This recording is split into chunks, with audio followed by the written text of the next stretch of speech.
기도하겠습니다. 거룩하신 우리 하나님, 우리가 주님 앞에 정한 시간에 올라와 주를 예배합니다. 온 마음과 정성을 다하여 오직 주의 음성을 듣는 예배가 되게 하옵시고, 이 예배를 통하여 하나님의 선하시고 기뻐하시고 온전하신 뜻이 무엇인지를 바르게 분별하여 이 땅에 살아가는 날 동안 주님 영광의 도구로 귀하고 귀한 복의 복을 누리게 하시되, 또한 아버지 하나님, 수많은 많은 사람들에게 예수 그리스도를 온전히 증거할 수 있는 아버지 승리자로 우리를 사용하여 주옵소서. 성령님, 늘 우리의 생각 가운데 나를 가둬두지 말게 하시고, 날마다 주의 음성 가운데 나를 온전히 주님의 도구로 올려드리는 우리 모두의 삶이 되게 하여 주옵소서. 찬양 가운데 임재하셔서 우리의 마음에 뜨거움을 허락해 주시며, 하나님의 음성을 듣기에 합당한 우리의 마음의 밭이 우리 주님 일구어지도록 성령님 역사하여 주옵소서. 오고 있는 모든 걸음들을 주님이 아름답게 주장하시고 홀로 영광만 받으실 줄 믿사옵고 예수님 이름으로 간절히 기도하옵나이다. 아멘. 우리 찬송가 435장이죠. 나의 영원하신 기업 생명보다 귀하다.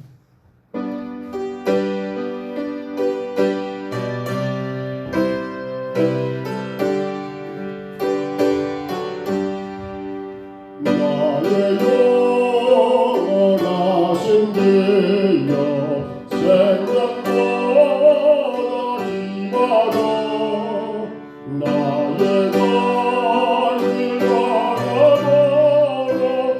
나와 동행 하소서.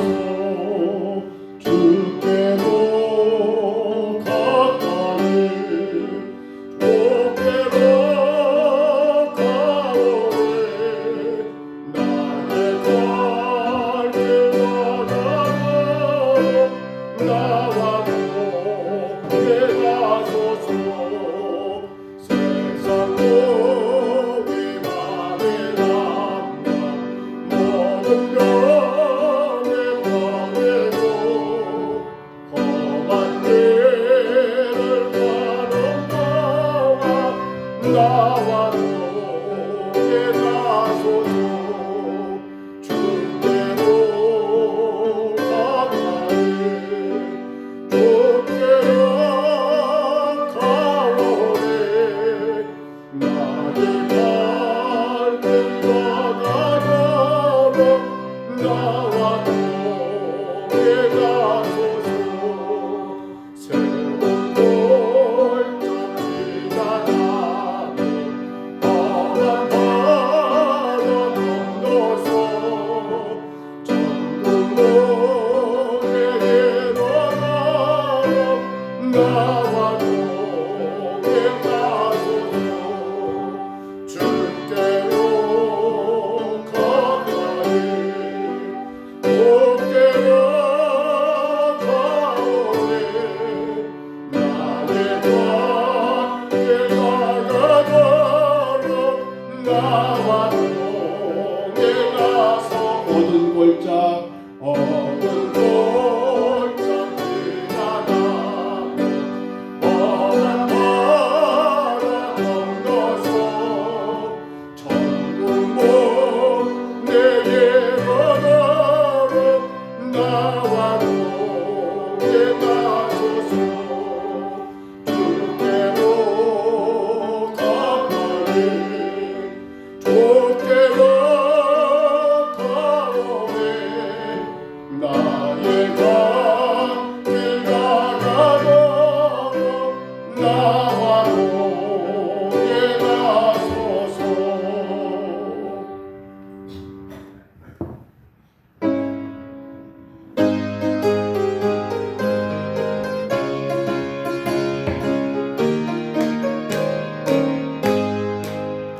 내가 매일 기쁘게 설레게 기했나봐.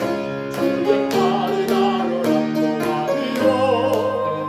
내가 주의 큰 복을 받는 참된 기도를 주의 영이 함께 하리라.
가운데 어느 밤이 지나고 무거운 모습 주의 영이 함께와 되라 성령의 대신에 할렐루야 함께와 하시네 좁은 걸으며 밤낮 기뻐하는 것 주의 영이 함께와 다시 한번 내가 매일 기쁘게 술래게 길 행하며 주의 팔이 나를 인도하리요 내가 주의 큰 복을 받는 참된 길걸음 주의 영이 함께와 되라 성령의 대신에 할렐루야 함께와 하시네 좁은 길을 걸으며 밤낮 기뻐하는 것 주의 영이 함께와 되라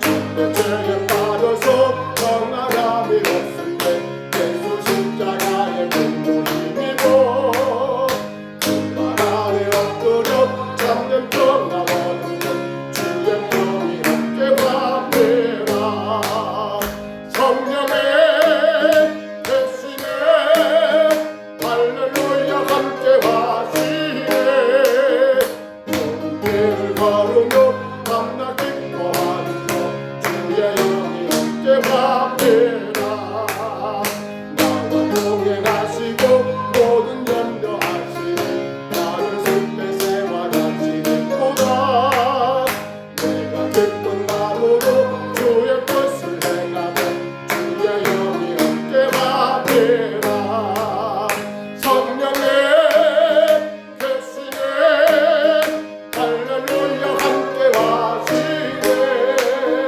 좁은 길을 걸으며 밤낮 기뻐하는 것 주의 영이 함께와 되라 세상 모든 영광과 나의 모든 정성은 십자가의 힘이 못을 나갔네 어느 밤이 지나고 무거운 이 모습은 주의 영이 함께와 되라 성령의 대신에 할렐루야 함께와 하시네 좁은 길을 걸으며 밤낮 기뻐하는 것 주의 영이 함께와 내 주의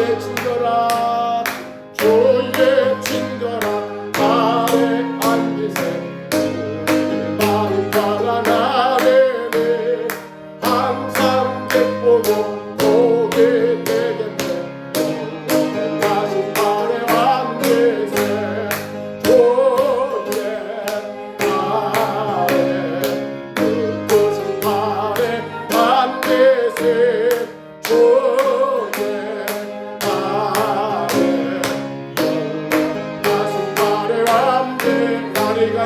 날이 갈수록 주의 사랑을 안전하게 비추고 전성 가는 길 너의 다리니 영원한 날에 안 되세 주의 날에 그것은 말에 안 되세 주의 날에 영원하신 날에 안 되세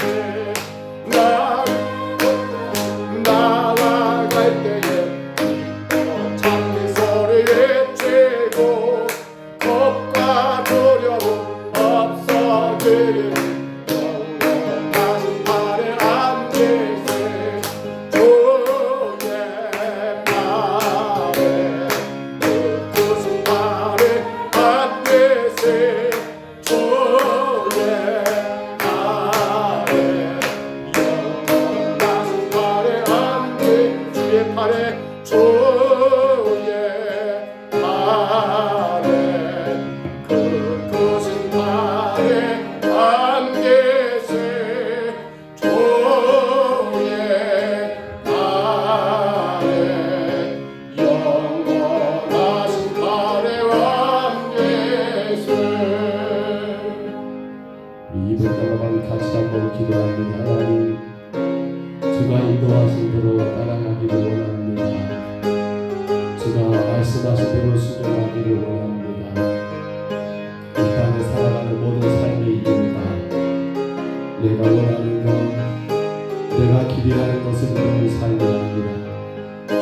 기대 주님 원하시는 날마다 말씀 가운데 깨달아 알고 기도 가운데 그 길을 걸어가는 진정한 주의 성도가 되게 하여 주옵소서.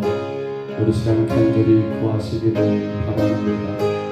사도 바울의 전도의 길을 가만히 보면 그는 그가 원하는 길이 아니라 주가 원하는 길을 갔던 것을 보게 됩니다. 그의 기대와 그의 만족을 따라 살아가는 인생이 아니라 주의 기대와 주의 만족을 위해 살았던 인생인 것을 보게 됩니다. 이제 우리가 그 길을 가야 합니다. 그것이 신앙입니다. 주님의 기대, 주님이 원하시는 그 길을 걸어가는 성도가 되기를 우리 간절히 구하시고요.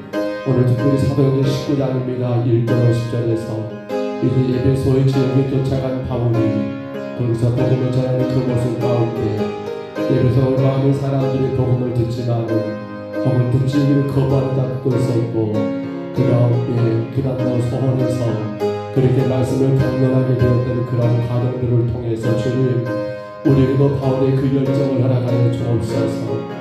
한 영혼을 살리는 열정, 한 영혼을 주기로 인도하는 그 열정을 주님 허락하여 주옵소서.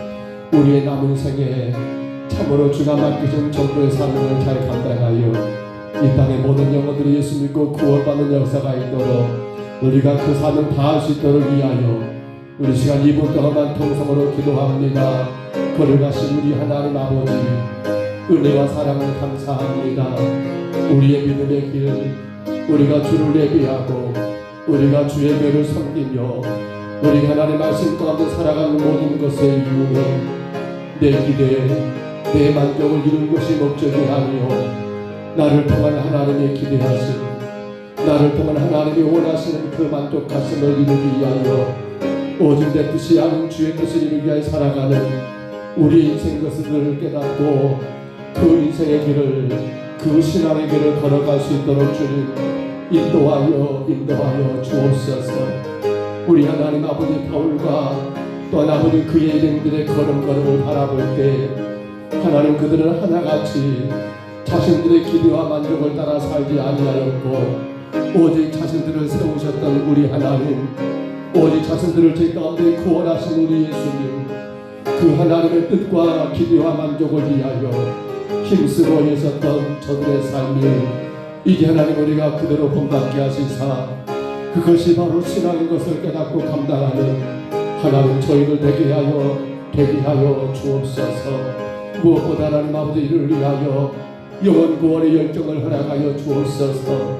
하나님 이 땅에 주가 맡기신 아버지 그 귀한 숙제를 하나님 아버지 온 영혼들을 주께로 전도하는 이 귀한 숙제를 사명을 교회들 우리가 하나님 친히 감당하게 하시고 이것이 하나님 앞에 영광이며 복이 되게 주여 인도하여 주옵소서. 하나님 아버지 이제 사도행전 19장을 시작합니다.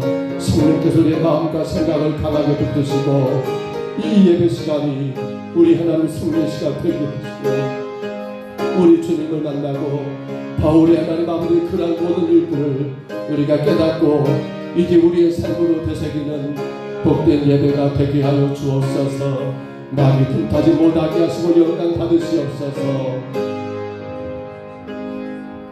우리 하나님 감사합니다. 이 밤에도 주를 예배합니다. 우리 모든 심령들을 강하게 하셔서 마귀에게 지지 않게 하시고 오직 예배 가운데 승리하여 하나님의 기대하신 하나님의 뜻을 온전히 이루고 드리는 복된 예배가 되게 하여 주옵소서. 인도하심을 감사하옵고 예수님 이름으로 간절히 기도하옵나이다. 아멘. 우리 사도행전 19장 1절로 10절까지 말씀입니다.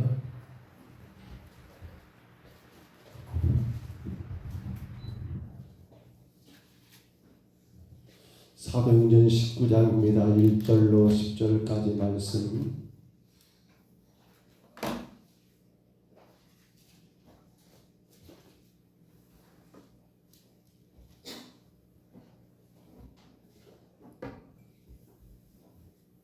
사도행전 19장 1절로 10절입니다. 우리 하나님의 말씀을 참고하시고요. 이 말씀 우리 같이 봤습니다. 아볼로가 고린도에 있을 때에 바울이 이 지방으로 다녀 에베소에 와서 어떤 제자들을 만나 이르되 너희가 믿을 때 성령을 받았느냐 이르되 아니라 우리는 성령의 계심도 듣지 못하였노라. 바울이 이르되 그러면 너희가 무슨 세례를 받았느냐 대답하되 요한의 세례니라. 바울이 이르되 요한이 회개의 세례를 베풀며 백성에게 말하되 내 뒤에 오시는 이를 믿으라 하였으니 이는 곧 예수라 하거늘 그들이 듣고 주 예수의 이름으로 세례를 받으니 바울이 그들에게 안수하며 성령이 그들에게 임하심으로 방언도 하고 예언도 하니 모두 12사람쯤 되니라. 바울이 해당에 들어가 석 달 동안 담대히 하나님 나라에 관하여 강론하며 권면하되 어떤 사람들은 마음이 굳어 순종하지 아니하고 무리 앞에서 이 도를 비방하거늘 바울이 그들을 떠나 제자들을 따로 세우고 두란노 서원에서 날마다 강론하니라.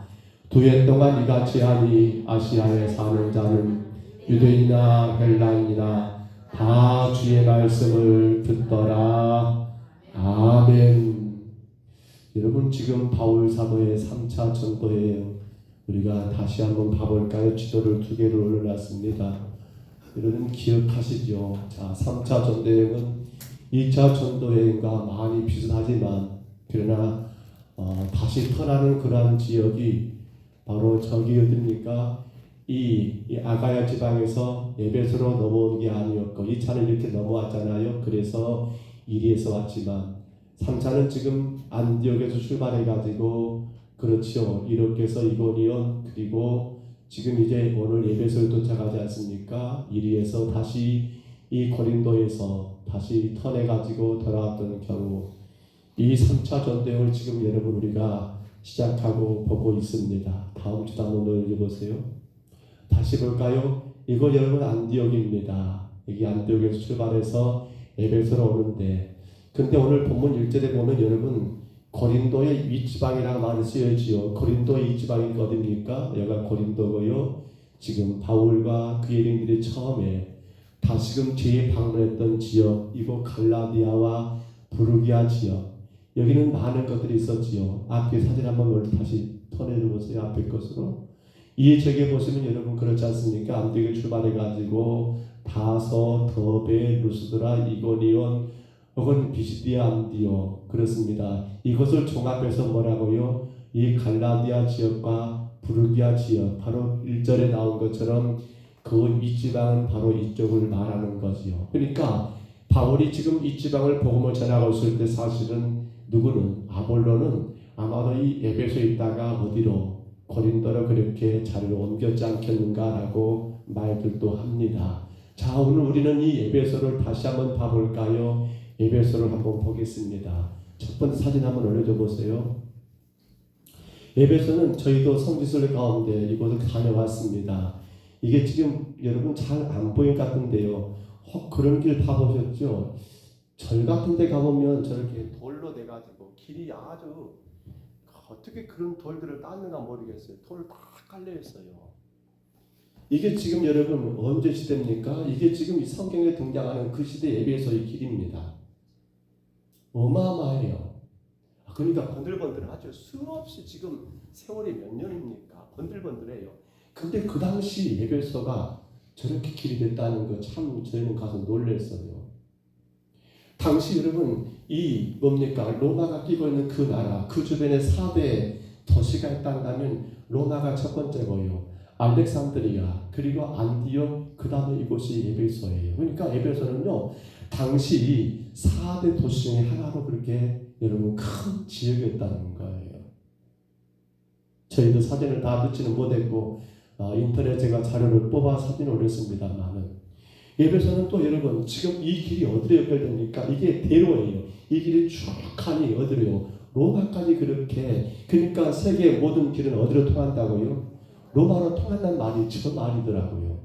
가서 보니까 로마가 점령했던 모든 지역들은 길은 그렇게 대로로 나가지고 쭉 해서 마치 직선처럼 그렇게 로마를 향하여금 길이 나드는데요. 이 폭이 저희가 그때 걸어갔을 때 보니까 대략 한 2m가 넘지요. 넘을 것 같아요. 그리고 이 주변에는 지금 다 뭡니까? 이 지금 기둥 뒤쪽에 보면 이제 아고라라고 말합니다. 시장이 있어요. 장터가 있고요. 이 길 양쪽으로는 집도 있고, 여기는 상점들이 있고요. 그 뒤가 집이 있고 그러는데 지금 이것이 에베소의 여러분 그 당시 큰 대로 길입니다. 길. 좀 더 봐볼까요? 다른 사진 그 다음 올려 보세요. 자, 이것이 바로 아데미 신전입니다. 우리가 나중에 볼 거예요. 지금 3차 전도여 가운데 바울과 그 일행들이 이 에베소에서 많은 일들을 겪잖아요. 그중 한 가지 뭡니까? 아데미 여신을 섬기는 것이고 에베소. 근데 사실 이곳 지역은 지금 여러분 이 아데미 신전의 모든 것들이 다 헐어졌습니다만은 아주 굉장한 이 아데미 여신의 신상을 세운 것이었고요. 그 다음 거 한번 보여줘 보세요. 아, 제가 그 사진 안 넣었구나. 예. 그리고 지금 여가 대로입니다. 이렇게 대로고요. 이것이 무엇인가 하면 이것 지금 나왔죠. 뭐라고요? 목욕탕입니다. 제가 좋아하는 목욕탕 여기도 있더라고요. 근데 그때가 언제예요? 여러분 중세라니까요. 아니 그 이전이에요. 사도들 시대 때예요. 그때 이미 이곳은 뭐가 있는 거예요? 목욕탕이 있었다는 거예요. 하나 더 그다음 거 봐보세요. 더 놀라운 거 이게 뭡니까? 이게요. 보십시오. 원수 배관이에요. 저쪽에서 원수가 나오는데 이게 배관이 돼 있다는 게 이렇게요. 우리가 생각하면 지금도 아마 이걸 쓸 수 있을 것 같을 정도로 그렇게 마치 뭡니까 어떤 도자기로 그 뭡니까 그 구운 것처럼 항아리처럼 구운 것처럼 해가지고 이 원수 배관에 땅에 다 묻어 있어요. 대단한 일입니다. 마치 뭐라 해야 할까요? 우리가 지금 뭡니까 열병합 발전소랄까요? 저 혁신도 있지요. 마치 거기서 물을 막 데펴가지고 이쪽으로 다 보내는 것처럼 그 당시 예배에서는 이러한 이 배수관들이 하수관들이 이게 잘 되어 있더라는 거예요. 저희는 보고 정말 놀랄 수밖에 없었습니다. 또 한번 그 다음 거를 보세요. 이게 뭔가 지금 써져 버렸네. 뭐 이게? 화장실이에요. 변기입니다. 변기. 이제 수세식이에요. 저때 수세식이에요. 저기 앉아서 파는 거예요. 문이 있어요? 없어요. 이게 여러분 번들번들 다 돼 있었더랍니다. 쭉 돼 있어요. 저희 가서 봤거든요.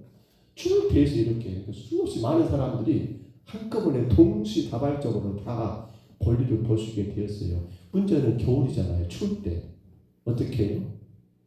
여러분 추울 때는요. 누가 각 집의 노예들이 가가지고 먼저 앉아서 그걸 데펴놓는데요. 주인님 따뜻하게 볼일 보시라고.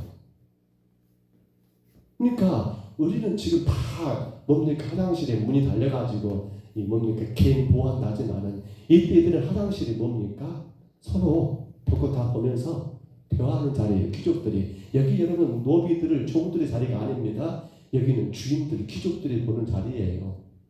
그러니까 여기서 귀족들이 뭘 논합니까? 이곳 화장실 문화가 그렇게 돼버리는 거예요. 서로 다 볼고 보면서 대화하고 혹은 정치에 대해서 여러 가지 이야기하는 이것이 바로 지금 그 당시에요. 지금 시대가 아닙니다. 그 당시 에베소에 나와 있는 지금도 이것이 있더라고요. 지난번에 가서 보니까 이게 수세식 화장실이에요. 그러면 어떻게 돼요? 밑으로 뭐가 떨어질까요? 그렇죠. 모든 게 떨어지죠. 그럼 그것이 다 흘러내려가게끔 그 정치까지 되어 있다는 거 저는 생각할수록 놀랍고 놀란 일이 많이 있었던 것 같아요. 이게 지금 에베소입니다. 그 다음 거요. 자, 이게 지금 에베소에 있는 25,000명을 한꺼번에 수용할 수 있는 그건 혹은 원형극장이라 말하기도 하고요. 음악당이라고 말하기도 합니다. 음악당. 여기 여러분 25,000명을 수용한대요. 그러니까 이게 지금 그 길이에요. 보십시오. 대로가 있고요. 이 대로가 쭉 돼 있고요. 여기에 지금 이렇게 음악당이 있는 거예요. 음악당이. 아시죠? 이쪽 아래에서 여러분 사실은 여기는요. 마이크가 필요가 없어요. 소리를 외치면 쑥하게 이렇게 소리가 올라가면서 부쩍을 내다 보니까 딴 데로 퍼지도 않고 굉장히 소리가 좋게 나오는 이 음악당 25,000명을 수용할 수 있는 그러니까 어마어마한 도시란 말이죠. 이 에베소가요. 여기서 문화적인 행사가 다 이루어졌을 정도 그러니까 문화적으로 굉장히 발달한 지역이 이곳 에베소 음악당이 이렇게 나와 있고요. 보이실까요 사진이요? 예. 아 이게 나와버렸네요. 지금 보십시오. 이게 뭡니까? 뱀입니다. 이게 뭐예요? 자 에베소의 병원터입니다. 나 이름 써있죠? 그렇습니다. 이곳은 병원이 있었어요. 그 당시 병원이. 그래서 환자를 치료하는 그런 일까지도. 그러니까 요즘에 생각해 보면 뭐 그냥 얘기하는 거 다 갇혀 있는 그런 지역이 바로 이곳 에베소 병원도 있었다는 거예요. 또 있을까요, 사진이? 이거 다음네요. 예. 이 발자국 사이즈가요 제 발보다 크더라고요. 이게 뭐냐면요, 에베소 이건 귀족들을 위한 거예요. 지금 그 다음 거 한번 읽어보세요. 이거 먼저 말고 그 다음 거 없습니까? 없지요. 죄송한데 이로 올려보세요. 사실은 저 그림이 나오게 되면 뭐가 있냐면 그 옆에 가요. 에베소에 어마어마한 도서관이 있습니다. 도서관. 그러니까 지금 우리 시대 도서관은 비교도 안 돼요. 엄청나게 큰 도서관이 돌로 다 지어졌는데 바로 그 옆에 좀 이름하기 그렇습니다만은 그렇습니다. 이런 곳이 있었어요. 이런 곳이. 그러니까 귀족들이요 책에서 그렇게 뭡니까 도서관에 책을 보다가 피곤하면 이 짓을 하는 거죠. 그렇게 바로 옆에 그게 있었던 거예요. 근데 이게 참 지혜롭습니다. 이게 지금 그림에 잘 안 나왔는데요. 이게 하트 모양이잖아요. 제가 그것을 그대로 불러드릴까요? 이렇게 쓰였더라고요. 저희도 그때 들었었는데 다 잊어버렸습니다만 자료를 준비하면서 보니까 어떤 글이 쓰였냐면요. 저게 참 보시면요. 셀수스 도서관 옆에 창녀의 집이 하나 있었는데 이것을 가리켜 사랑의 집이라고 불렀다. 대리석 도로 바닥에 새겨진 이 기호는 바로 그곳으로 안내하는 안내판으로. 그러니까 이게 지금 안내판이에요. 어디로? 창녀 집으로 안내하는 안내판이었어요. 보시면 어떻게 됩니까? 안내판으로 이 안내판에는 발 모양과 하트 그리고 조그마한 동그라미와 머리 모양의 아름다운 장식의 여인의 모습이 새겨져 있다. 여가 사실 지금 여인의 모습이 새겨져 있거든요. 우리 같으면 누가 그냥 장난삼아 이렇게 그린 것 같지 않습니까? 우리 많이 보면 막 산에 가다가 바위에다가 누구 이름 써놓고 누구 왔다 갔다 써놓는데 이건 그것이 아니라 그 당시 그렇게 표기해 놓은 거예요. 한번 들어보세요. 이유가 있어요. 그렇게 된 거예요. 아름다운 여인인데 로마 여인들에게 발 모양은 하나의 상징으로 그 시대에는 발이 예뻐야 몸매도 성품도 아름답다고 생각했었다고 한다. 하트는 마음과 사랑을 뜻하는 것이고 동그라미는 뭘까요? 돈이에요. 돈을 나타낸다는 것이다. 죄송합니다. 그대로 읽어드릴게요. 기록된 대로 여인의 가슴에는 이제는 지워져서 그 글씨를 알아볼 수 없지만 이런 내용의 글이 새겨졌다고 한다. 마음의 상처를 받으신 분은 이 발자국 표시하는 방향으로 오세요. 이곳에 올 때는 약간의 돈이 필요합니다. 그러면 아름다운 여인들의 사랑과 마음을 드리겠습니다. 그러나 이 발자국보다 작은 미성년자는 오지 마세요. 그러니까 아무나 가는 건 아니었어요. 저도 발을 대봤어요. 저는 발이 작더라고요. 저는 갈 수 있어요? 없어요? 못 가요. 조금 무슨 도서관 옆에 창녀촌이냐 할지 모르지만 그 시대는 이게 하나의 그 귀족들의 문화였던 것 같아요. 근데 아무나 못 가요. 누가? 이 발자국이 사실은 그렇게 찍혀 있어요. 이 발보다 커야만이 갈 수 있지? 작으면 이렇게 미성년자는 오지 말라는 거예요. 약간의 돈도 필요하고. 한마디로 말하면 에베소는요. 저희가 가서 봤던 지금 다는 제가 올리지 못했습니다만은 글쎄요. 모든 것들이 문명이 그렇게 최고로 발달했던 지역이었고요. 그런가 하면 그 에베소는 로마로부터 큰 그렇게 어찌 보면 은혜를 입은 그런 지역이 아니었을까 생각할 정도로 여러분 그 지역이 바로 에베소였던 거예요. 근데 이 에베소에 누가 간 거예요? 오늘 지금 바울 사도와 그리스도인들이 3차 전도여행 가운데 우리 앞에 지도 봤잖아요. 이곳으로 가게 된 거예요. 왜 에베소였을까 생각을 해봅니다. 어찌 보면 가장 번성한 도시예요. 그러나 그 번성한 도시에 뭐가 들어가게 된다면 올바른 복음이 심겨지게 된다면 그 도시는 엄청난 일을 할 수 있겠지요. 그러나 아무리 시대가 발전하고 그 도시가 크게 번성한다 할지라도 죄송하지만 복음이 들어가지 않으면 어떻게 됩니까? 그 지역은 오히려 그러한 경제적인 여유와 부가 혹은 어떤 그러한 강한 것이 그 인생들을 영혼을 망치는 데 사용될 수밖에 없기 때문에 하나님의 뜻은 아마도 그래서 바울 사도의 걸음을 다시금 에베소로 그렇게 옮기지 않겠는가 우리는 그렇게 미루어 짐작해 볼 수가 있습니다. 또 앞서 보았잖아요. 에베소의 그 도로, 그 대로 말입니다. 그렇습니다. 바울의 복음전도의 결론은 어디입니까? 로마입니다. 로마입니다. 모든 길은 어디로 통한다고요? 로마로 통한다는 것 같이 그 대로를 통해서 바울은 무엇을 기대하고 있을까요? 장차 그가 가게 될 로마를 아마도 꿈꾸지 않았을까라는 그런 생각도 우리가 오늘 이 에베소를 통해서 확인해 볼 수가 있더라는 사실입니다. 자, 이제 말씀으로 돌아가 볼까요? 우리가 앞서 1절을 잠깐 보았습니다. 1절 말씀 가운데 우리는 그 말씀을 기억합니다. 윗지방이란 말, 고린도 북쪽 지역에 있었던 바울이 3차 전쟁을 바로 시작했던 갈라디아와 부르기 지역의 부르기아 지방에 있던 것을 우리가 알게 됩니다. 그런데 이제 1절로 7절에 보시면 바울이 에베소 도착했을 때 에베소에는 성도가 있었다 없었다? 있었죠. 우리 오늘 보면 1절로 7절에 보시면 다시 봐볼까요? 자, 바울이 그렇게 왔습니다. 자, 보시면 뭐예요? 에베소에 와서 어떤 제자들을 만나. 여기서 만난 제자들 나중에 보니까 몇 명이 됩니까? 12명을 만났다라고. 12명이 어찌는 바울을 통해서 성령을 받고 그리고 나서는 그들이 여러분 성령의 놀라운 능력을 행했다라고 나옵니다만은 이미 이 에베소에는 제자들이 있었습니다. 성도들이 있었습니다. 근데 안타까운 게 뭡니까? 그 다음부터 봐볼까요? 그렇게 사람들을 만나게 됐는데 여러분 그들에게 바울이 묻습니다. 2절 한번 올려줘보세요. 2절. 자, 뭐라고 묻습니까? 이르되 너희가 믿을 때 성령을 받았느냐? 자, 바울은 가장 그들에게 물었습니다. 성령 받았냐고 물었습니다. 제가 여러분에게 물어볼까요? 여러분 성령 받으셨습니까? 그렇죠. 우리는 어떻게 성령을 받습니까? 어떻게 해요? 지금 이들의 문제는 이거였어요. 이들은 성령을 받았어요? 안 받았어요? 못 받았어요. 왜 그랬을까요? 왜 이들은 성령을 못 받았을까요? 성도인데. 제자라겠잖아요. 자, 그 다음에 나온 내용들이 있죠? 자, 보실까요? 바울이 이르되 그러면 너희가 무슨 세례를 받았느냐라고 물으니까 뭐라고요? 요한의 세례입니다. 요한의 세례입니다. 여러분 어서 이거 들었지요? 오늘 이 본문처럼 우리가 지난 시간에 누구를 잠깐 거론했습니까? 아볼로가 등장했었지요. 그 아볼로는 누구에게 배웠습니까? 나중에? 그렇습니다. 천막을 만들었던 누구예요? 그렇습니다. 아굴라와 브리스길라 그 부부에게. 여러분 아볼로는 어마어마한 그런 학문을 알고 있는 그런 학자인데 대학자된 그런 아볼로가 누구요? 어찌 보면 세상에서 가장 천하고 천한 직업 가운데 하나일 수 있는 천막을 만들었던 그러한 여러분 브리스길라와 아굴라 부부에게 배웠던 게 뭡니까? 바로 이 문제였습니다. 아볼로도 역시나 뭐만 알았습니까? 요한의 세례만 알았습니다.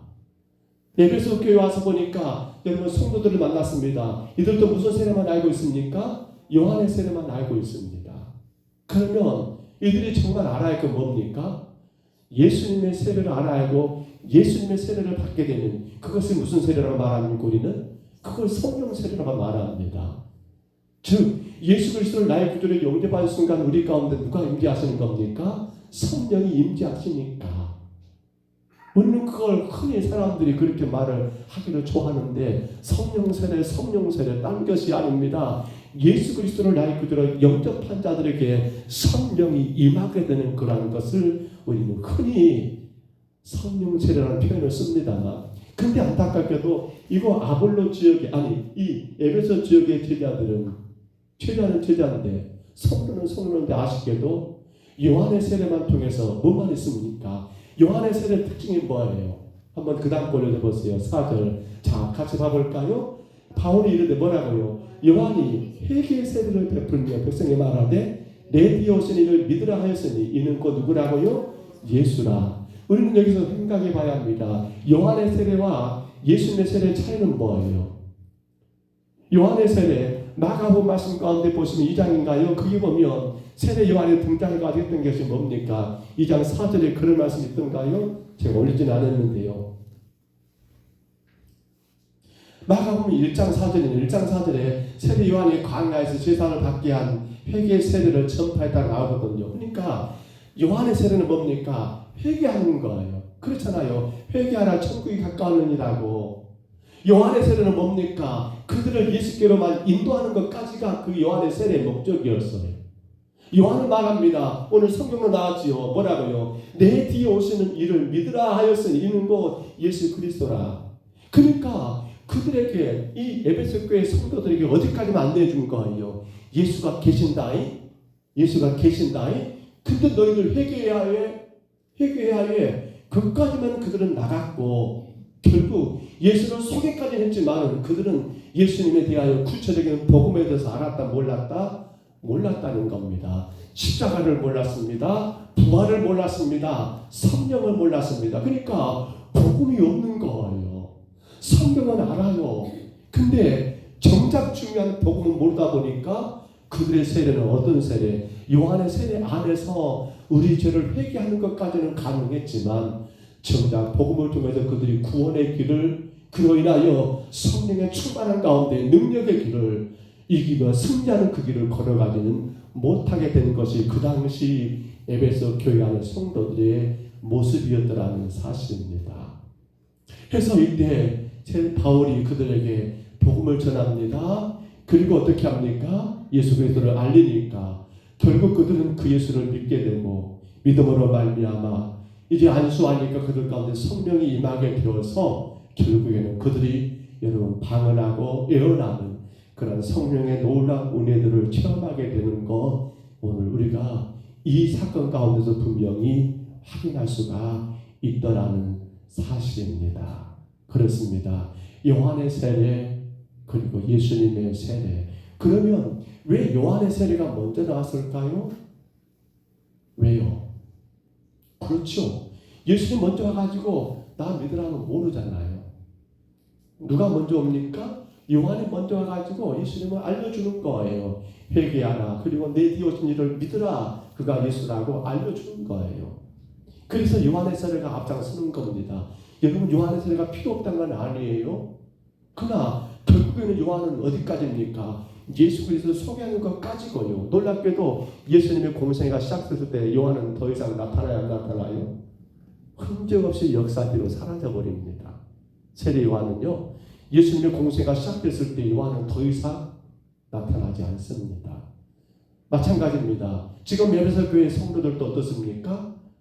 바울이 예수님의 세례를 말했지만 그들이 거부한다면 그들은 회개는 가능할지 모르지만 구원의 길은 갈 수 있습니까? 영생의 길은 갈 수 있습니까? 없다는 겁니다. 근데 그들은 감사하게도 예수 그리스도의 세례를 받게 되고 그로 말미암아 어떻습니까? 구원의 길을 그들이 걸어가게 되는 놀라운 일들을 향하게 되었더라는 사실입니다. 우리가 신앙 가운데 이것 한 가지 꼭 조심할 것이 이것이 아닐까요? 우리는 하나님 말씀을 바르게 알아야 합니다. 그리고 더 중요한 것은 그 말씀을 바르게 믿어야 한다는 사실입니다. 무조건 우리 옛날에 할머니들 그런 여러분 뭡니까? 그런 그 우상을 섬기는 그런 미신을 섬기는 것처럼 지성이는 감천이 아니에요. 신앙생활은 그게 아니에요. 아무렇게나 여러분 막무가내 그렇게 믿어서는 안 된다는 거예요. 예수님을 믿되 주께서 말씀하신 바른 복음을 들어야 하고 그 복음의 말씀을 바르게 믿어야만이 누가 임합니까? 성령 우리 가운데 임하셔서 우리 가운데 역사가 일어나게 되더라는 사실입니다. 우리는 예수를 믿어야 합니다. 아마 다 믿으실 거예요. 그러니까 이 자리에 계시겠죠. 근데 어떤 예수 말입니까? 왜 주님이 이 땅에 오셨는가를 우리는 알아야 합니다.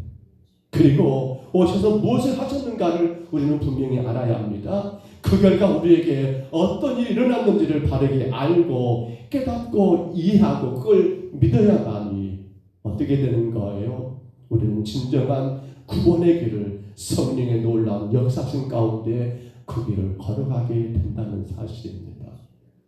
그러나 세상의 잘못된 종교들 혹은 이단들을 바라볼 때면 이게 구체적이지 않습니다. 자기들이 짜맞추는 그런 어떤 틀 안에서 그것이 정답인 것처럼 믿음인 것처럼 그렇게 자기들 편리하게 그렇게 복음이 필요한 것만 끄집어내가지고 써버리는 그러한 경우도 많은 것 같습니다. 우리는 복음을 바르게 믿고 우리는 그 복음 가운데 바른 신앙의 길을 걸어가야 합니다. 자, 근데 봐볼까요? 8절 9절 봐보세요. 8절 9절 8절 한번 읽어보세요. 자, 8절 한번 봐볼까요? 자, 바울이 해당에 들어가 몇 달 동안이요? 석 달 동안 담대히 하나님 나라에 강론하며 권면했습니다. 여러분, 해당 그렇습니다. 바울은 어느 지역 가든지 먼저 거기에 해당했는가를 확인했고 그 해당을 중심으로 해서 복음을 전했다고 우리가 진작 배웠었지요. 근데 석 달 동안 이렇게 가르쳤어요. 그러면 어떨까요? 정말 놀라운 변화가 일어나지 않겠습니까? 근데 우리 9절 봐볼까요? 9절 뭐라 합니까? 보십시다. 어떤 사람들은 마음이 굳어 순종하지 않고 무리 앞에서 이 도를 비방하거늘 바울이 그들을 떠나 제자들을 따로 세우고 두란노 서원에서 날마다 강나게 됐다. 안타깝게도 여기 어떤 사람이라는 것은요, 사실은요, 소수라고 보기는 어렵습니다. 학자들에 의하면 여기 어떤 사람들은 사실은 바울의 복음을 들은 사람들은 처음에 그리 많지 않았다고 나옵니다. 그러니까 대부분의 사람들은 이 바울의 복음을 대하여 그렇게 믿지를 않았다는 그런 결론이에요. 자, 보십시오. 문제는 그겁니다. 어떤 사람들입니다. 누굴까요? 한번 생각해 보세요. 마음이 굳어 순종하지 않고, 자, 앞에 봐볼까요? 8절 말씀 다시 한번 끝만.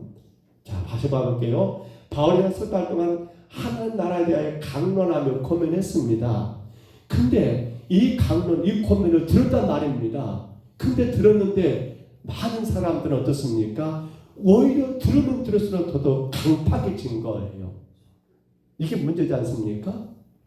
복음을 받게 되면 더 내 심령이 깨지고 부셔져서 하나님의 도움 가운데 내가 어떻게 살아갈 것인가를 결단하게 되고 순종하게 되는 게 당연한 건데, 안타깝게도 이 에베소 지역에 여러분 해당 안에 모여들었던 사람들의 많은 부분들이 하나님 복음을 들으면 들을수록 더 강팍해지고 비방하고 저주하고 해방하는 그런 일들이 있었다는 거예요. 그래서 바울이 어쩔 수 없이 해당이 아니라 어디로 자리를 옮겨버립니까? 바로 제가 그걸 그림을 올리지 못했습니다만 사진을, 그 에베소 지역에 있는 두란노 서원이라는 곳이 있어요. 여기 두란노라는 말은요, 그 당시에 헬라의 어떤 학자 이름이라고 말을 해요.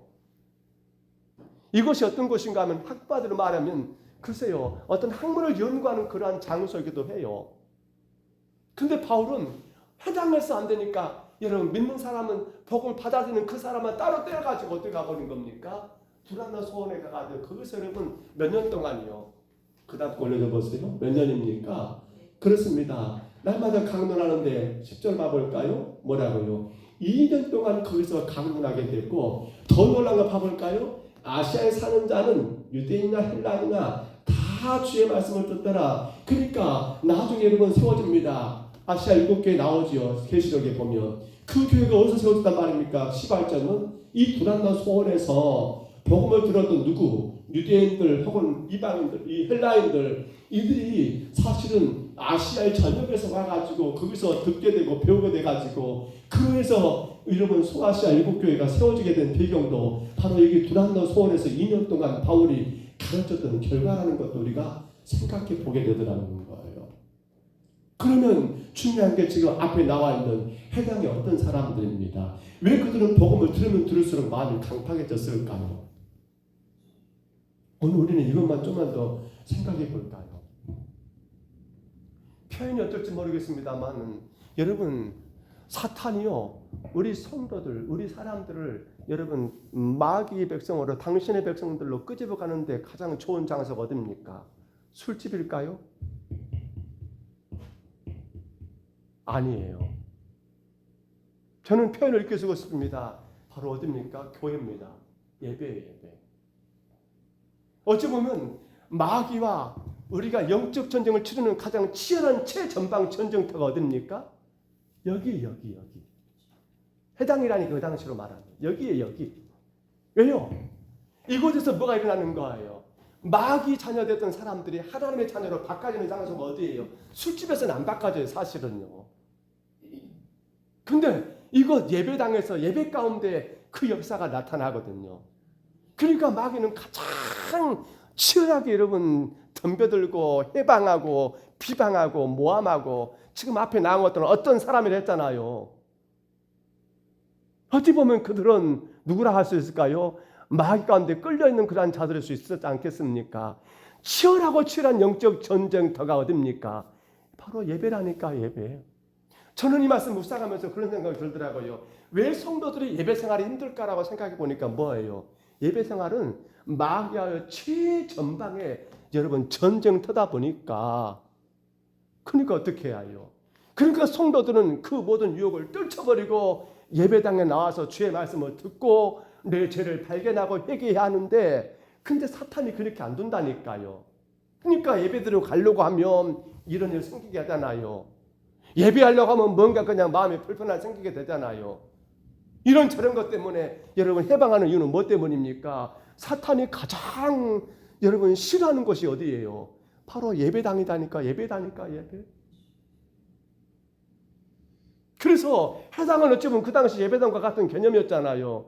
거기에서 그렇게 바울이 여러분 석 달 동안이나 가르쳤는데 안 되는 거예요. 안 되는 거예요. 일부 몇 사람 빼고는 안 되는 거예요. 안 되는 거예요. 수없이 마귀가 거기서 성도들을 유혹하고 말씀을 듣고는 듣는데 그냥 듣는 것으로 끝나게 돼버리고 오히려 듣는 것이 아는 것만 더 차고 넘쳐가지고 어떻게 되는 겁니까? 그렇습니다. 뭐가 맞다, 뭐가 틀리다라고 비방하게 되고 뭐 책 잡을 것 없는가, 흠 잡을 것 없는가. 제가 벌교에서 전도사 생활할 때요, 장로가 돌아가셨을 거예요. 아마 그분이 이은복 장로라고 벌교에서 그 옛날 병원을 했던 의사였던 것 같아요. 그 당시 벌교 대강교회 선임 장로이셨는데, 이분은요, 그분이 뭐 제가 예배를 잘못했단 말이 아니라 아주 꼼꼼하십니다. 예배가 끝나고 나면, 그때 제가 전도사 아닙니까? 불러요. 봉전도사 가면 주보에다가 한자, 이것도 정자도 아니에요. 그냥 당신이 아는 것으로 갈게 써가지고 못하냐고 장로님 그런 거예요. 지금 우리는 천장이 그나마 좀 덜 낮아요. 거기는 높았어요. 형광로 몇 번째가 불이 안 들어와 깜빡깜빡해. 그걸 또 지적하시는 거예요. 속으로 제가 생각할 때 좀 마음이 편치 않았어요. 아니 예배에 집중하시지. 형광로 불이 안 드는 거 그걸 체크해가지고 끝나고 나니까, 그 당시 전도사는 저 하나였거든요. 예배가 그렇게 중요한 거예요. 예배가. 근데 지금 저 해당에서는 그것이 안 되버리는 거예요. 예배가. 그러니까 어떤 사람들이 비방을 해요. 여러분, 우리는 예배 한 번 드리는 거 어떻게 생각합니까? 이건 치열한 전투예요. 저 개인적으로는요, 굉장히 힘든 시간이에요. 물론 제가 말씀을 준비한 것도 힘든 시간이에요. 어떻게 전해야 할까? 이 부분을 어떻게 이해해야 할까? 어떻게 풀어가야 할까? 그 성경이 요구하는 그 성경이 바라는 그런 답을 어떻게 전달해야 할까? 저 개인적으로 힘든 시간이 사실입니다만, 근데 아마 여러분도 마찬가지일 거예요. 정말 딱딱한 의자에 앉아서 그 시간을 이겨낸다는 것 보통이 아닐 거예요. 왜냐하면 사탄이 자꾸만 해방하거든요. 그럼 우리 예배를 어떻게 드려야 할까요? 여러분, 사실은 이들이 왜 이렇게 어떤 사람이 되어버렸을까요? 왜 마귀에게 넘어가 버렸을까요? 말씀을 들었음에도 불구하고 그것이 왜 여러분 교회를 비방하게 되고 목회자를 비방하는 이유가 되어버렸을까요? 우리가 생각해야 합니다. 항상 뭐가 함께 가야 합니까? 말씀을 듣는 데는 반드시 듣는 것을 끝나면 안 됩니다. 뭐가 같이 갑니까? 기도가 같이 가야 한다는 겁니다. 여러분, 말씀을 들을 때 항상 기도하면서 말씀을 들으셔야 한다는 거예요. 받았으면 그걸 다시금 기도하면서 어떻게 감당할 것인가? 기도해야 한다는 거예요. 근데 안타깝게도 아마도 지금 저는 그렇게 그려질 상황이, 이들이 바울에게서 좋은 복음은 들었습니다만, 근데 마귀가 듣는 것으로 만족하게 해버리는 거예요. 그러니까 아는 것으로 끝나버리니까 뭐가 됩니까? 그것이 현실에서 어떻게 적용하고 순종할 것까지 안 가버린 겁니다. 오늘 여러분 어떻게 하셔야 합니까? 예배 드리는 거 이거 중요한 일이에요. 근데 이 시간 이렇게 말씀을 듣는 것으로 끝나면 안 돼요. 뭐가 따라가야 합니까? 내 안에서 이제 그 말씀을 가지고 내가 어떻게 살아갈 것인가 결단하는 그 기도가 필요하더라는 거예요. 간절히 그 말씀 품에 안고 이 복음을 내가 어떻게 실천하며 내가 어떻게 영적 전투에서 승리할 것인가가 필요하더라는 거예요. 근데 아마도 저는 그렇게 정리가 돼요. 이거 회당에서 에베소 회당에서 바울이 석 달 동안 가르쳤지만 그들은 배우는 것만 좋아했고 정작 듣는 것만 좋아했고 그걸 가지고 기도하면서 주의 뜻이 무엇일까? 무엇이 주님 영광 될까를 기도하지 않았지 않겠는가? 그런 여러분 생각해 보세요.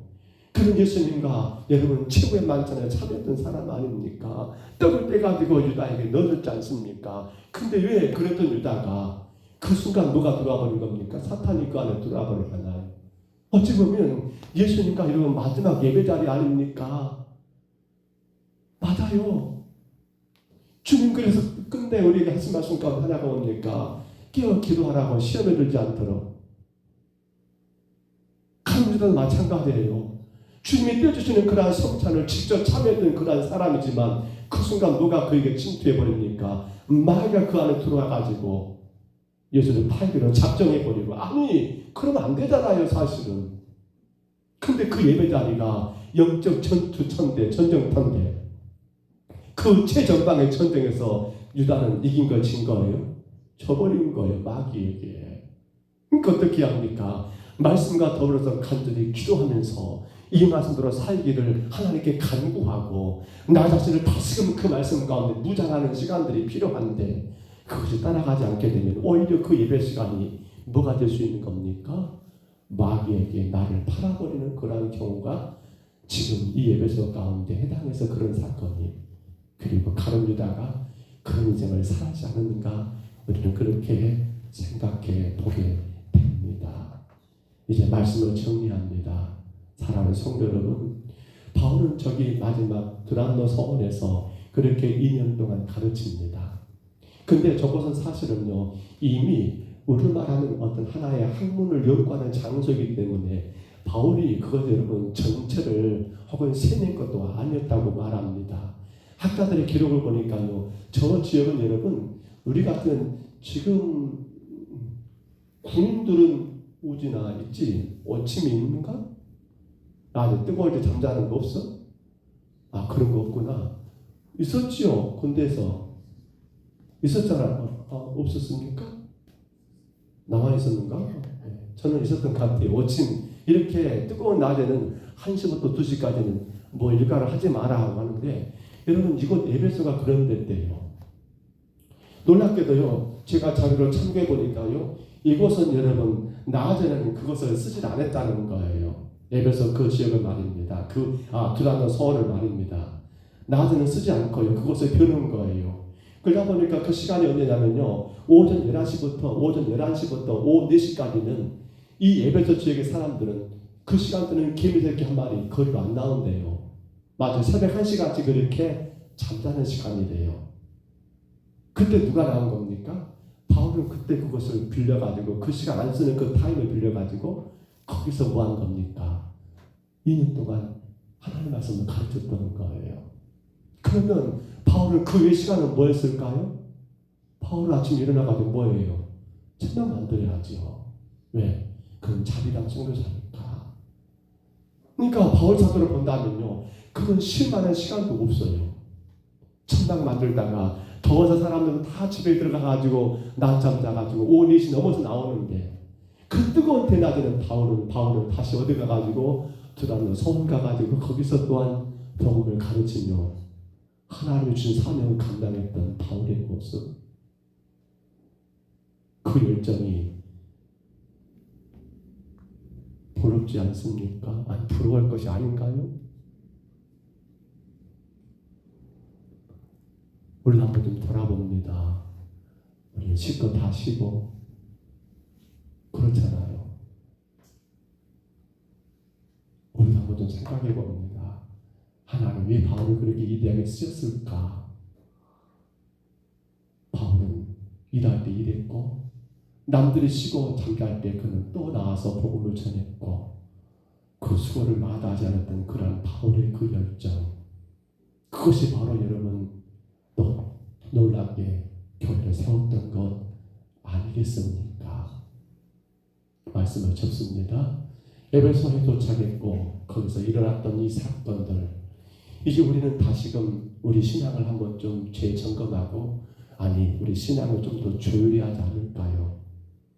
사실 저와 여러분의 신앙은 굉장히 행복한 신앙이 아닌가요?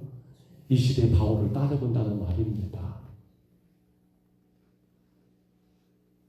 무엇보다도 우리가 꼭 기억해야 합니다. 예배는 뭡니까? 영적 전쟁입니다.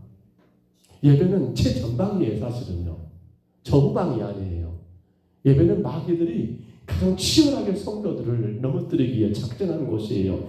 여러분 인정사정 받지 않고 마귀는 예배자를 해방하고 비방하고 자꾸만 넘어지게 할 거라는 사실이에요. 그렇기 때문에 우리는 어떻게 무장해야 합니까? 우리는 주의 말씀과 기도로 무장하지 않으면 이 예배가 오히려 말씀을 듣는 것이 오히려 나중에 뭐가 됩니까? 교육이 비방하는 것이 되어버리고 목회자를 혹은 비방하고 이런 것이 되어버리더라는 거예요. 영적 전쟁터인 예배. 그래서 우리는 예배의 승리자가 되라고 말씀한 것도 그 이유예요. 예배의 승리자가 진정으로 여러분 승리자가 되는 것이니까요.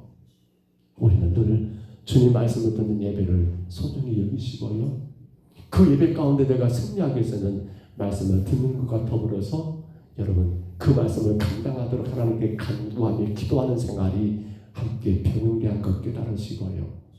바울은 이 예배를 위해서 이 말씀을 위해서 그는 쉴 것 하시고 놀 것 하려고 잘 것 다 한 것이 아니라 일할 때 일하고 남들 쉴 때 그는 또 복음을 전했던 그 수고를 그가 힘써 감당했기 때문에 아시아 7교회가 세워지는 그런 놀라운 일이 일어났던 것을 생각하면서 이제 우리의 신앙도 조금만 더 나를 조율해가지고 말씀과 기도 가운데 깨어있고 하나님의 복음이 땅끝까지 증거되는 그 아름다운 사명을 감당할 수 있어서 우리는 조금만 더 나 자신을 여러분 세상 가운데 양보하지 마시고 예배 가운데 나 자신을 더 양보하시고 주가 기뻐하신 일 가운데 나 자신을 더 많이 양보함으로 말미암아 주 앞에 귀하게 쓰임받는 또 하나님의 선하고 놀라운 일들을 감당해 나가는 오늘 저와 여러분 다 되시기를 주의 이름으로 축복합니다.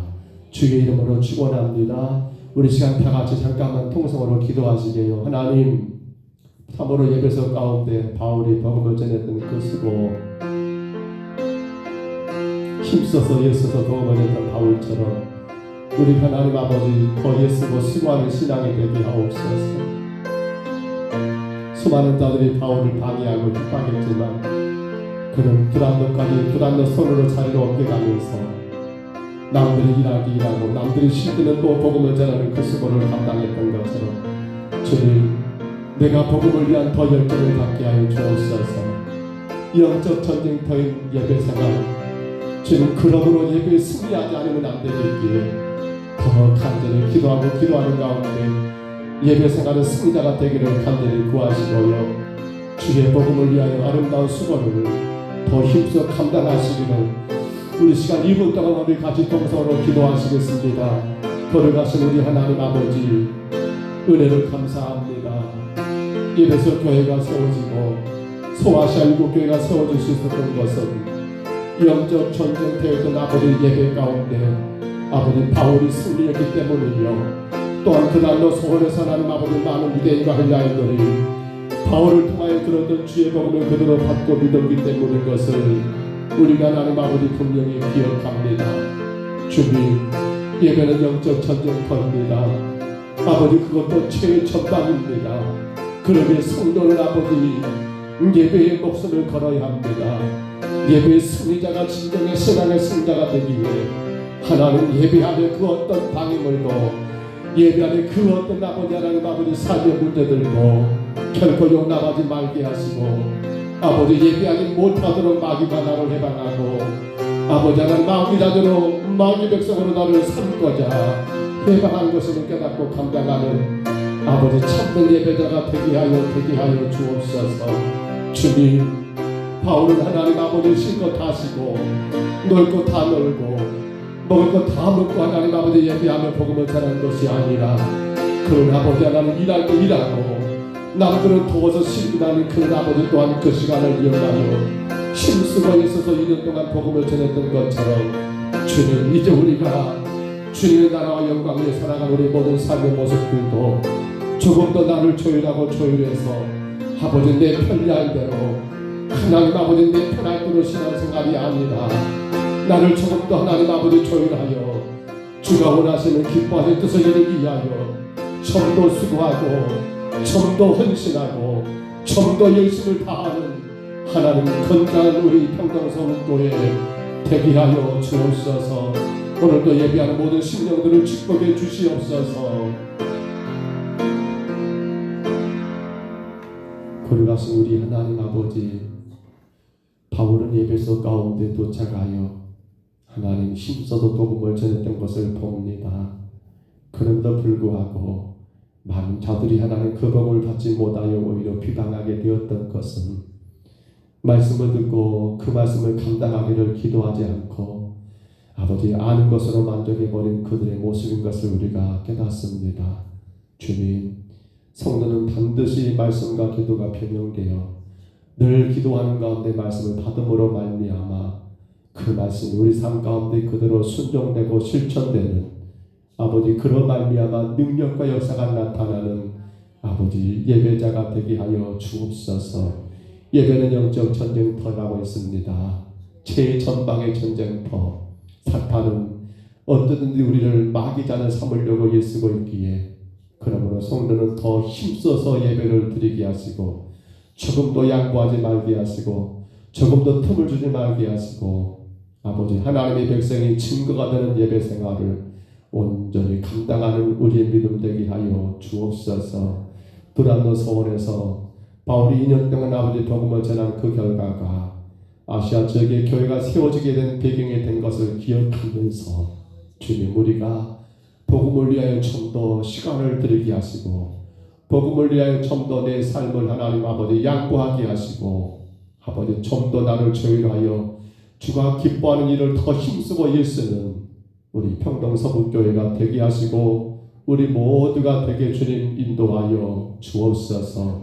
나를 통하여 이 지역에 주님의 나라가 세워진다면 이 마을에 많은 영혼들이 구원받고 하나님의 자녀가 될 수 있다면 주님 이보다 더 크나큰 복이 없기에 이보다 더 큰 영광이 없기에 우리는 더 힘쓰고 애쓰고 조금 더 나를 복음 앞에 양보하고 교회와 전도와 구제와 섬김 앞에 양보하여 하나님의 귀한 그릇들로 마음껏 쓰임받는 주의 거룩한 성도들 우리 평동서북교회가 되게 하옵소서.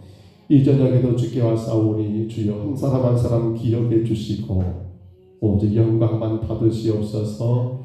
예수님 이름으로 간절히 기도하옵나이다. 아멘. 내일과 모레는 사전 선거가 있지요. 사전 투표가 내일과 모레 이틀간 진행된다고 합니다. 그리고 다음 주 화요일인가요? 6월 3일은 대통령 선거일입니다. 누구를 찍으라는 것은 여러분 개인들의 결정한 일 같고요. 그러나 선거는 반드시 국민이 해야 할 의무니까 꼭 선거를 투표를 하시기를 부탁을 드립니다. 이제 5월이 또 그렇게 넘어가고 6월이 시작됩니다. 많은 것들 지금까지 우리가 올 수 있었던 많은 일들이 수많은 일들이 많았습니다만 하나님의 도우심 가운데가 아닌가요? 우리 신앙을 조금 더 날씨가 더워집니다. 게으르면 안 되겠습니다. 바울을 생각해 봅시다. 에베소 교회에서 부담과 서울에서 오전 11시부터 4시까지 그렇게 뜨거운 시간에 밥을 오침하는데 그때 복음을 전했던 바울을 생각하면서 우리 신앙생활 조금 더 조율하시고 더 주 앞에 귀하게 쓰임받는 우리 모두가 되도록 조금만 더 열심을 다하시기를 부탁을 드립니다. 혹 다른 거 아니시고 있을까요? 우리 주님 가르친 기도로 예배를 피하겠습니다. 하늘에 계신 우리 아버지여 이름이 거룩히 여김을 받으시오며 나라의 임하옵시며 뜻이 하늘에서 이룬 것 같이 땅에서도 이루어지리다. 오늘날 우리에게 일용할 양식을 주옵시고 우리가 우리에게 죄진 자를 사하여 준 것 같이 우리 죄를 사하여 주옵시고 우리를 시험에 들게 하지 마옵시고 다만 악에서 구하옵소서. 대개 나라와 권세와 영광이 아버지께 영원히 있사옵나이다. 아멘.